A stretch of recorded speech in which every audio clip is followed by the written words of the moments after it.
বরগুনা সদর উপজেলার গলাচিপা গ্রামে একটি মন্দিরে হামলা চালিয়ে কয়েকটি প্রতিমা ভাঙচুর করেছে দুর্বৃত্তরা। বৃহস্পতিবার দিবাগত রাতে প্রতিমা ভাঙচুর করা হয় বলে জানায় মন্দির কর্তৃপক্ষ।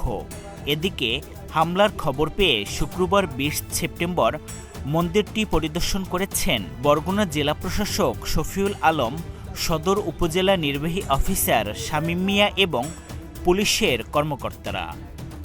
বরগুনা সদরের ফুলঝুরি ইউনিয়নের গলাচিপা সার্বজনীন দুর্গা মন্দিরের সভাপতি বলেন, গতকাল রাতের কোনো এক সময় দুর্বৃত্তরা মন্দিরের নির্মাণাধীন দুর্গা প্রতিমাসহ অন্যান্য প্রতিমা ভাঙচুর করে চলে যায়।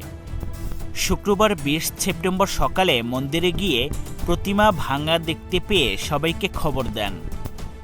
জেলা পুজো উদযাপন পরিষদের নেতারা ঘটনাস্থল পরিদর্শন করেছেন। এছাড়াও সদর উপজেলা নির্বাহী অফিসার শামীম মিয়া এবং পুলিশ কর্মকর্তারা মন্দিরটি পরিদর্শনে এসেছিলেন। বরগুনা পুজো উদযাপন পরিষদের সাবেক সভাপতি শিবু বোস বলেন, উদ্দেশ্য প্রণোদিতভাবে মন্দিরে হামলা চালিয়ে প্রতিমা ভাঙচুর করা হয়েছে। আমরা দোষীদের বিচার চাই। যারা সাম্প্রদায়িক সম্প্রীতি নষ্ট করেছে তাদের চিহ্নিত করা উচিত। বরগুনা সদর উপজেলা নির্বাহী অফিসার শামীম মিয়া মন্দির পরিদর্শন শেষে বলেন, ঘটনার সঙ্গে জড়িতদের চিহ্নিত করে আইনি ব্যবস্থা নেওয়া হবে। এখনই আমরা কিছুই বলছি না। পুলিশ ঘটনাটি তদন্ত করছে।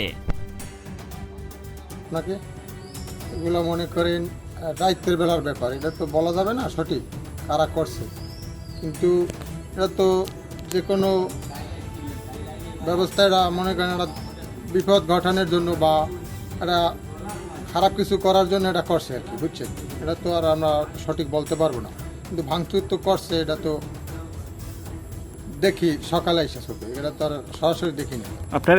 আপনাকে আসলে আমি এই মন্দির বরগুনা সদর উপজেলা ৩ নং ফুলঝুরি ইউনিয়ন ছোটগড়িচান্না শ্রী শ্রী দুর্গা মন্দির, এই মন্দিরে আমি সম্মানিত সভাপতি। এটাই বটে। আমি ঘটনাস্থলে যদিও ছিলাম না, আমি ঢাকায় ছিলাম। আজ সকালে আসছি। আপনাকে এতটুকু আমি বার্তা দেবো, এইখানে আমরা যারা আছি হিন্দু মুসলিম অন্যান্য জাতি সমন্বয় করে আমরা দীর্ঘদিন ধরে এই অনুষ্ঠানটা চলছে এবং সবাই মুসলমান হিন্দু বৌদ্ধ সবাই আমাদের যে দেখে, যে দৃষ্টিতে দেখে, সেটা হয়তো বা বাংলাদেশের অন্য কোনো জেলায় আছে কি না সেটা আমার ধারণা নেই। আমি চোখে আজকে সকালে এসে যে দেখছি যে আমাদের মা দুর্গার যে বুকের দিক দিয়ে মাটি আশ্রয়ের নিচে, তারপর সিংহের নিচে, তারপর গণেশের নিচে, তারপর অসুরের নিচে এই খণ্ড খণ্ড কিছু আমাদের এই ক্ষতিগুলো করে গেছে।